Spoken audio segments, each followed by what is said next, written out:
Hello जी नमस्कार, क्या हालचाल सारे ठीक ठाक एन वधिया। माता रानी सारे पर रखे, भगवान बोलना थरा शिवा सारे पर रहे, भगवान बोलना सब चढ़ती कला च रखे, किसी घर कोई दिक्कत नहीं होनी चाहिए, परेशानी नहीं होनी चाहिए, सब हंसते खेलते रहो। आज की वीडियो एक बहुत हेल्पफुल वीडियो लेने आ रहा तुम्हारे तक, एंटरटेनमेंट भी ऐसी वीडियो तो, लेकिन जानकारी बहुत ज़्यादा ही। और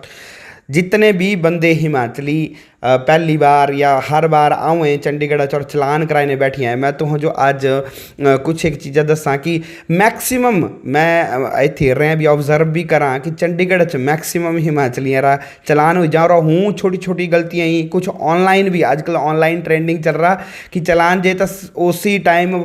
मोबाइल पर मैसेज आई और तुहें तिसते बाद कुछ नहीं कर सकते। फिर तुह कि टोलने कि हेड ऑफिस टोलने कि ट्रैफिक पुलिस सारे बंदे टोलने कि हाँ बई दसो कि जरा नहीं आ। मैं कुछ एक चीज़ें दसा तुह,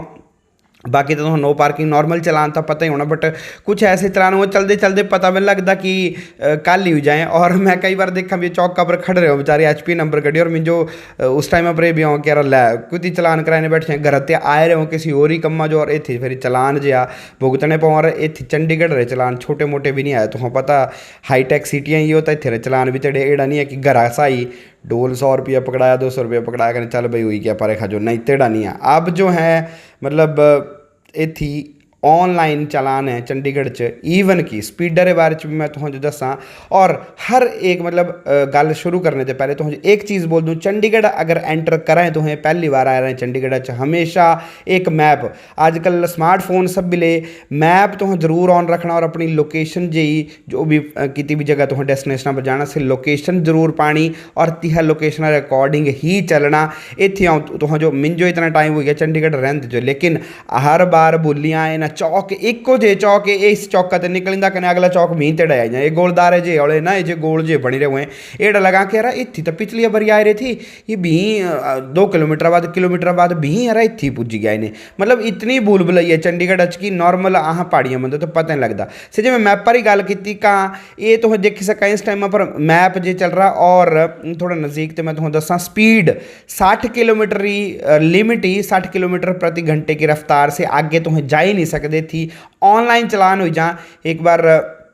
मैं तुह जो से जे दस्या ना थी 60 और गड्डी स्पीड थी 44, 60 के थले थले तुह रहना। अगर तुहें ऊपर गए तो उसी टाइम तुम्हारा ओवर स्पीड रहा चलान जे आता वो न्याय जाना। हाँ अगर किस्मत ज़्यादा ही मेहरबान होंगी ता ही तुहें बच सकें, नहीं तो डेफिनेटली तुम्हारा चलान हो जाना। इससे 60 री स्पीड ते बिल्कुल कम रखनी। और एक होर चीज़ मैप पर अगर नियर बाय तुह जो दसा कि स्कूल आ स्कूल रा गेट आता थी 25 ते बिल्कुल कम ही रखनी स्पीड, बिल्कुल स्लो हो जाना तुह। और मतलब ये समझ लो कि स्कूल रे सामने 25 के ऊपर स्पीड बिल्कुल भी रखनी, नहीं तो फिर भी तुह जो चलान वाला सीन भुगतने पौना। और मैसेज लग रहा है तुह गल करने की मैक्सीमम इतनी मैं देखा कि अपने इलाके HP 28 HP 33 HP 40 HP 37 बस चौका पर खड़ रहे हो बेचारे कने।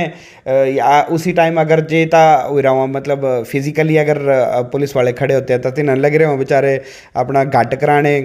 कने जे ऑनलाइन हो गया तो तिस पर तो फिर पछतावे ते सिवा तुम कुछ भी नहीं कर सकते, क्योंकि तिथी फिरी क्या बोलिए कि नैगोशिएशन तो जरा भी नहीं होता। ई एड़ा वे चल साहब अपना इतखा भी है छोटा मोटा कारोबार कने एड़ा तेड़ा तिदने करने चल भी घटाई दें ऐसे किसी और ही कट दें पर्ची ओवर स्पीड रहा तो कुछ और कर देना। लेकिन ऑनलाइन जे अगर तुम फंसी गए तो ऑनलाइन नंबर तुम्हारे फिर कोई समाधान नहीं आ। इसके बाद एक और मोस्ट इंपॉर्टेंट चीज़ जो गोलदारे वाली मैं गल की जो गोल चक्कर हुए बनी रहे, इस पर गड्डी मतलब निकालते टाइम बड़ी बारी बंदे री गड्डी जी तो लगी ही और तिथी कलेश भी पई जा। हमेशा राइट साइड देखना तो हाँ कि भाई उत खत नहीं गड्डी आया करती, और स्लो ही चलना, स्लो बिल्कुल। अगर जो गेड़े च कढ़ने की कोशिश करके तो तुम फिर ये समझ लो भाई फिर कलेश पई रही आ कुछ ना कुछ। और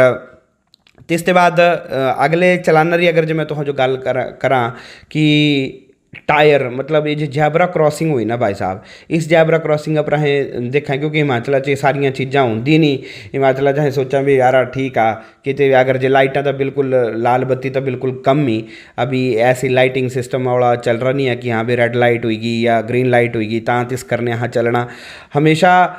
मतलब इतने आए ना चीज़ा पता लग ये जो सामने है ना डैश डैश जे बने रहे तो हाले ये भी एक जैबरा क्रॉसिंग है। और जैबरा क्रॉसिंग पर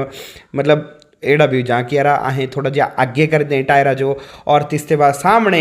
बिल्कुल आँख हो लग रहा वहाँ से कैमरा देखने से तो फिराका च बैठ रहे कि कल जे फोटो खींचना और घर जो फिर से बेच देना।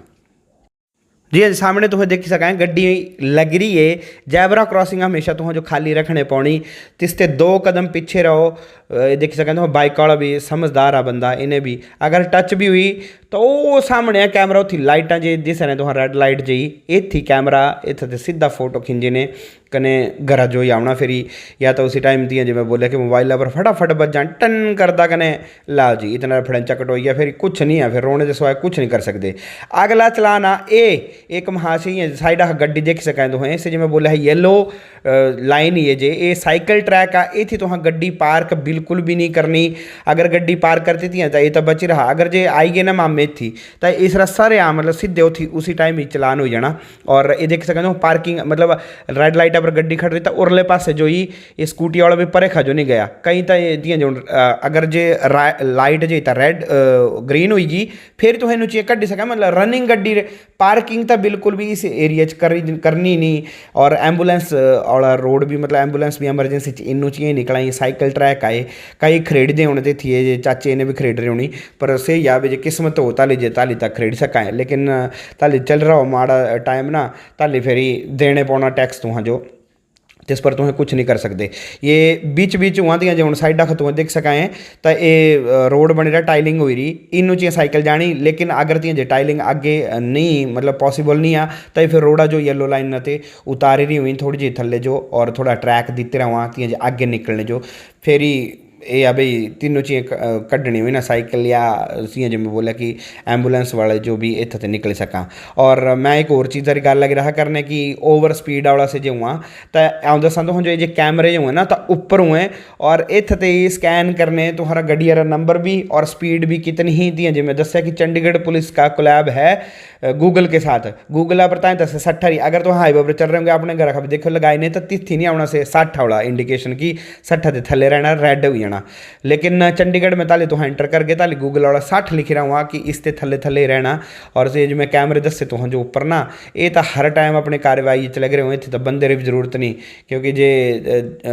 अगर इं मिली जाओ तो वहाँ फिजिकली तो मैं बोले नहीं सैटिंग हुई भी जाए करें इं नहीं हो सकती, इतने करने कैमरे ने नहीं होती सैटिंग बिल्कुल भी नहीं। अच्छा एक होर लास्ट आऊँ तो जो एक और चीज़ दस दें कि एक होर चलान हुआ तिधर जो मैं क्योंकि मैं भी ये चीज़ा फेस करी चुके रहा तां मैं तो जो दस ना भी अहाँ जो पता नहीं लगता कि यार एड़ा भी चलान हो सका। अहें तो क्या सोचा भी रेड लाइट जंप करती कोई बात नहीं, पर रेड लाइटा ने थले होती थी जो खड़ी रही वैसे जैबरा क्रॉसिंग वाला तिथि भी तुम्हारा टायर नहीं बिल्कुल भी जाना चाहिए आगे, जो बिल्कुल पीछे रहना चाहिए। और ओवर स्पीड वाला तो मैं दसा कि लै जी अहें तो भाई खुले चौड़े रोडा दे खिंजन दे रखी हुई थी तो खुले रोड कने फेरी एकदम हो जा। और मैं लग रहा थी दसने तुहां जो कि ये देखो 60 और मेरी गड्डी स्पीड ही 50 बस 60 ते ऊपर नहीं जाना। और गूगल मैप से मैं बोला कि हर एक बंदा यूज़ करो। ये थी तो तुम्हें रेड जी दिख सका ना गड्डी चल रही तो इस रेड का मतलब है कि इतनी ट्रैफिक आ और बाहर भी तुहां जो मैं दस दियाँ बाहर खा जो भी गड्डी है तो बाहर भी कि रियल च ट्रैफिक आ ये देखी लो। और ये मतलब रेड हो रही इस टाइम पर लाइट तो रियल टाइम ट्रैफिक दस दें तो जो गूगल मैप जो है तो ये जरूर तां तो बार बार बोलिया करा भाई गूगल मैप हमेशा ऑन रखना ताल चंडीगढ़ एंटर करना एड़ा नहीं हो जाए। और ये देख सकते HP 50 बाकी हिमाचली बंदे हर जगह है ऐसा नहीं है, चंडीगढ़ तो एड़ा समझ लो भी तुम्हें 50% तो हिमाचली बैठ रहे थे आए ने। अच्छा एक और चलाने में लग रहा गल करने की हाँ अब देख सकें तो सामने ना टाइमर नहीं चल रहा लाइट नहीं हाँ टाइमर चल रहा और आए क्या सोचा भी 1-2 सेकंड बच रहे हाँ कड्डी लेनी और इस कढ़ने चक्कर देखो येलो होगी ना लाइट थी बची गए और कई बार ये पीछे भी जा और येलो लाइटा पर जे तुम्हें अगर क्रॉस किया तो येलो पर भी तुम्हारा चलान हो जाए तुम्हें पता भी लगना कहने भी से ही घर जो आई जाने से पर्ची फिर निकली ने। ये सबसे ज़्यादा कन्फ्यूजिंग हुआ कई जगह लाइट ही नहीं होती मैनुअल हुआ टाइमर नहीं चलता और तुम्हें सोचा कि हाँ हले तो ग्रीन ही कने बसती हैं जो तुम्हें जैबरा क्रॉसिंग है हल्के जे आगे निकले कने येलो होगी और लाओ जी साइड आ जाओ दिखाओ RC दिखाओ लाइसेंस दिखाओ हाँ भाई साहब चलान होगा। तो फिर थी सेटिंग हो पर ऑनलाइन नच नहीं होती सेटिंग। मैं ऑनलाइन ताएँ बार बार बोल रहा कि भाई भुगती चुक रहे हैं और बड़े बड़े बंदे बोला भी ये थे दोस्त भी आए कई बार वो आ रहा तेरा चंडीगढ़ तीजो मुबारक हो मतलब बहुत बुरा हाल ये जो सामने लग रहे ना 3 कांवा सा बैठ रहे हुए हैं ये कैमरे हर टाइम स्कैनिंग पर लग रहे हुए हैं और तुम्हारी स्पीड भी और तुम्हारी ये जो क्या बोलते एकदम अगर क्रॉसिंग की हो तुम्हें रेड लाइट जंप की हो तो ना उसी टाइम ही भेज देना। नैक्सट एक होर अगला चलाने की गल करा मैं एक खब्बे पासे मुड़ने वाला, हालांकि यहाँ रोड सीधे नहीं जाना, रेड लाइट और इतनी तक ग्रीन वाला सामने देखना, लेकिन एक खब्बे पासे जो भी तुहां अगर जो मुड़ना हो तिथी भी एक लाइट हो यहाँ जो इग्नोर करें कि यार इतना कट आया हाँ इतना निकल जाना, लेकिन इतनी जो मैं निकलिया ये सामने भी एक लाइट ही जली नहीं कर दी थी, राइट साइड जो एक लाइट हुई तिथी भी देखे नहीं चलना, अगर रेड होंगी से तानी तुहां खब्बे पासे में निकलना, और जे निकली है कि किस्मती ने जो आगे खड़े रहेंगे तिथी भी तुम्हारी पर्ची लगी आनी। वीडियो कैसी लगी दोस्तों कमेंट करने जरूर दस्यो, और ऐसी इंटरेस्टिंग वीडियो भी लेने आऊँगा, देखते रहो हिमाचली कॉल वाला।